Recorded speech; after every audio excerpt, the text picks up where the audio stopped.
Warning, the following video will contain spoilers from the movie Deadpool. This entire video is an uncensored review of it. So, if you don't like spoilers, please stop watching now. Also, this video will be containing language of a frank and explicit nature. Viewer discretion is advised. So, if words like fuck, shit, cock, cunt, motherfucker, cum catcher, and all these things do not appeal to you, stop watching now. You have been warned. It's like breathing in my natural air. Hey guys, Dave here. And I've been doing a lot of reviews for things like Doctor Who, The Flash, Legends of Tomorrow, and various things. But if anyone knows me, you know that I despise censorship. Now, I self-toned myself down a bit so I could post to groups that are a little more family-friendly. Although I did get kicked out of a group recently because apparently if I post something that's on like comic news about an upcoming video about Supergirl, and I don't put spoiler alert on there, even though there's no real spoilers, it's just a synopsis, apparently they bitch at me. Well, fuck you too. I'm gone. I got other groups I go to. So, anyway, I'm here with my peeps. Now, you might have noticed I'm wearing my sterling silver Green Lantern ring, which I've had since 1999, autographed inside by Golden Age Green Lantern creator Martin Nodell. This bad boy has been with me since March 1999. In every major sci-fi, comic book, or fantasy-related thing I've gone to since then, this bad boy has been with me. It's pretty much covered a lot of different hallmarks. And, yeah, if anyone out there has psychometry, the power to read things and pick up signals just by touching, this would be a good thing of nothing but positivity. It's also sterling silver, so don't try to boost my shit.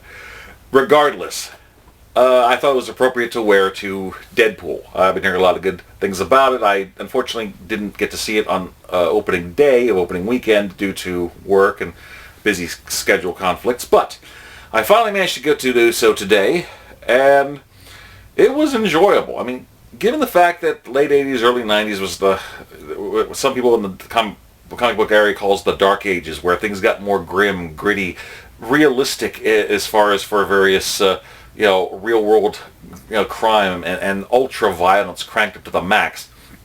This is where Deadpool comes out of, and an R-rated movie that covers this actually did it surprisingly well. I mean, it's definitely born out of the 90s and put up on this big screen. And the funny thing is, it is a good movie because, yes, Deadpool is a weird, the merc with the mouth, an assassin. And I've got an itch under my armpit. I don't know what the fuck's going on, but this is uncensored. So, yeah, you're getting unsolicited access right here. Oh, God, that is a good itch. Oh, right there, right there. Look, apparently women are going gaga for Ryan Reynolds, even though he looks like a frickin', shaved testicle. And they're liking him in this. And so, I've been here all this time. Women knocking down my door? No, I'm right here. Right here. Oh, but I digress. I'm not trying to be saltier than caramel dip on a pretzel. Anyway, the movie is fun. It's definitely violent. It definitely takes you back to the days of watching like Death Wish or like various Dirty Harry movies and stuff like that. But that also has the comedy elements to it too. And I found it fun, enjoyable, and at the heart it also had probably the best happy ending, giggity, that Wade Wilson ever had outside of a sex parlor, because it involves a romantic story about having a woman he loved, and this actually was part in the comics. He did have a woman he cared about, but when he found out he had cancer, he didn't want to put her through that. He tried to sign up to go through a cure. It didn't really work. He ended up becoming a part of a horrific set of experiments, and they do some truly brutal shit in here that shows just how much crap he's willing to go through. And he eventually manages to survive against all odds, and he takes the name Deadpool for that, and he goes for revenge to eventually get back the girl that he loved. Now, it's kind of funny because it also stars T.J. Miller as the bartender in there. He's like the guy that helped set up Wade for the different stuff. He runs the Merc bar and things like that, and he definitely had some good comic relief, which is funny because a while ago I was invited to a geek speed dating thing at Gods and Monsters in Orlando. I went just to see who I could meet. Yeah, the ratio was horrible. There was more wieners than buns, let's just put it that way. But I digress. One of the questions on there asked me, what's your favorite romantic movie? And it may sound weird, and I have to explain it, but I said Cloverfield. Which made me realize, like, what the hell are you talking about? I'm like, look, it takes you back to the same thing about fairy tales and even some comic book stories. You know, you got, a guy has feelings for a girl, some shit happens, a monster gets on the loose, he's worried about her, he risks his life to go through a city for hell to try to get the woman he loves back. That's love. It's Romeo and Juliet with a kaiju, but I dig that. And T.J. Miller was also in that as HUD. So that's kind of a fun transition in here. And Ryan Reynolds and Morena Baccarin, oh my God, Morena, you were too hot, girl. Oh God. But in their best, it shows just how romantic and sexy they can really be and how well they gel with their own types of weird coming together. But I'll tell you right now, I could have done without the strap-on scene. I don't care if you're Morena Baccarin. I don't care. I mean, at that point, I'm like Meatloaf. I'd do anything for love, but I won't do that. No. No num-nums for Mr. Sweet Cheeks. Not going to happen. I once considered getting a tattoo over the crack of my ass that says one way, do not enter. But there's some motherfuckers out there that will break the law just because it's there and because they can. No. Regardless. He goes through hell. He keeps going back and forth through current time to flashbacks. There's a lot of dirty jokes, a lot of in-jokes and stuff from the comics, which is right up Deadpool's alley. And to be honest, also, it harkens back to another R-rated comic book movie I liked, which was Blade. Now, yeah, Wesley Snipes, I thought he killed it in that. And, of course, it's also kind of full circle, considering Ryan Reynolds was in the PG-13 sequel to it, Blade Trinity. And right off the bat, I thought that his portrayal... Was it PG-13? I've seen different things where it was PG-13 or R. It was different edited, but I think you can say Thunder Cunt in PG-13. You just get to say it once. Anyway. Ryan Reynolds was definitely more Deadpool than Hannibal King, in my opinion, in that. And after waiting for so long, he finally got this thing made and did a good job to it. He really did. So eventually we get to, have the classic thing where the bad guys got the girl, the hero rallies his forces to get the girl. There's a lot of in-jokes about that and how he keeps forgetting his damn bag. And what the fuck was... There was a decommissioned shield helicarrier in the thing as the scene of the final battle. Now, it didn't have any shield markings. It didn't have Avengers markings. It didn't say anything particularly about anything that belongs to Marvel Studios. But you look, it's a goddamn aircraft carrier with jet engines. You know what the fuck it is. You know exactly what it is. I just thought that was cute. I mean, it's violent, it's quirky, and eventually, spoiler alert, the guy gets the girl. Will it work out?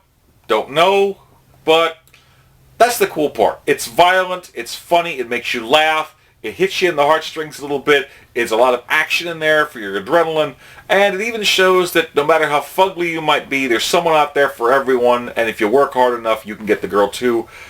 And I like that.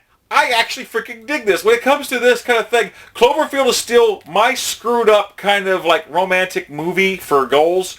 But given the violence for action ratio to try to get the girl, I gotta say, I mean, Deadpool starts to work up in there. It's at least in my top 5 now. I would say close to the top 3, but I'm just not thinking about romantic stuff, I guess, right now, and I'm not worried about it. But this was a perfect little counter to a lot of stuff. It was the #1 rated, grossing R-rated movie. It's now shown that R-rated superhero movies can work, and if it's not, even if it's not going to be property made for kids, it's still what adults want. Oh my God, I've gone to Fetish Con, and Saturdays are super heroin days. There are fetish models dressing up as superheroes, supervillains. It's a gas, man. It's freaking awesome. So there are adult audiences out there for this stuff. We grew up on it. we like to incorporate that weird stuff into it too. So it's fun. And it's not hurting anybody. So yeah, I'd say it's, overall, Deadpool was a good movie. Not a great movie like everyone's just praising it for. Personally, in my recommendation, if you want to see something great that's just as well in this category, go check out Andrew Dice Clay's movie, The Adventures of Ford Fairlane. And there may not be any superpowers in here, but it does have some comic book references, a koala, and Freddy Krueger. So that's kind of cool. Well, technically Robert Englund. He's not Freddy Krueger in here, but it's really kind of weird. And if you like something at that quirky, oddball thing, then this is definitely up there too. So, like I said, it takes you back to Andrew Dice Clay and Sam Kinison and stuff like that back in the 80s and 90s. But then you add the violence factor to it. It's just an adult bit of fun, and it doesn't take itself seriously or the Marvel property seriously. And personally, I think Deadpool has been played the fuck out. Yes, I said it. But wait. Don't you hit stop. Don't you fucking hit stop. I'm not done yet. Don't hit fucking stop, you cum catcher. All right. As I was saying, Deadpool might have really been oversaturated in the comics and stuff. I'm a little played out of them. That's why I stopped watching The Walking Dead after season 1. I think that's a little bit, like I'm over the zombie thing. But this is going to definitely be the height of what Deadpool's doing. It's to the point where it might oversaturate the market with it. But there's going to be a Deadpool 2 movie apparently. They're trying to cast Cable in it already. Oh yeah, stay till the end of the credits. There's a special thing there, so keep an eye out for that. It's just a fun romp that also has some classic music like they did in Guardians of the Galaxy. So it immediately ties back to, your old school feelings like, this is familiar, I grew up with this. So it hits you right there. And, I admit I was bopping my head when Salt and Pepper Shoot came on. So yeah, what the hell, why not? So all in all, it's violent, it's funny, it's crude.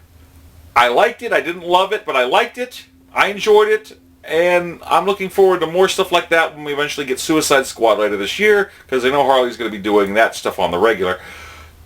But of course I'm waiting also, of course, for Batman v Superman. We got Captain America Civil War. So we got a lot of good stuff going on this year.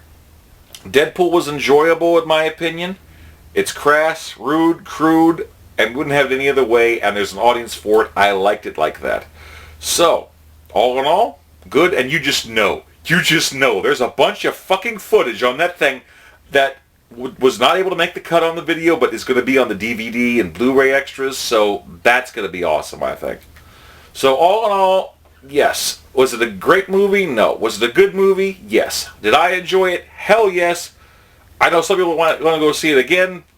No, I probably won't, unless someone's paying my way, but hey, you go do you, man. It's actually a pretty good film.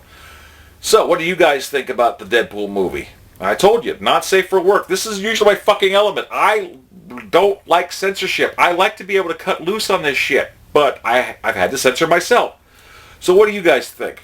Please like, comment, subscribe, share, pass this bad boy around. Tell me what you think. Until next time, Dave signing off. Peace. Yum yum.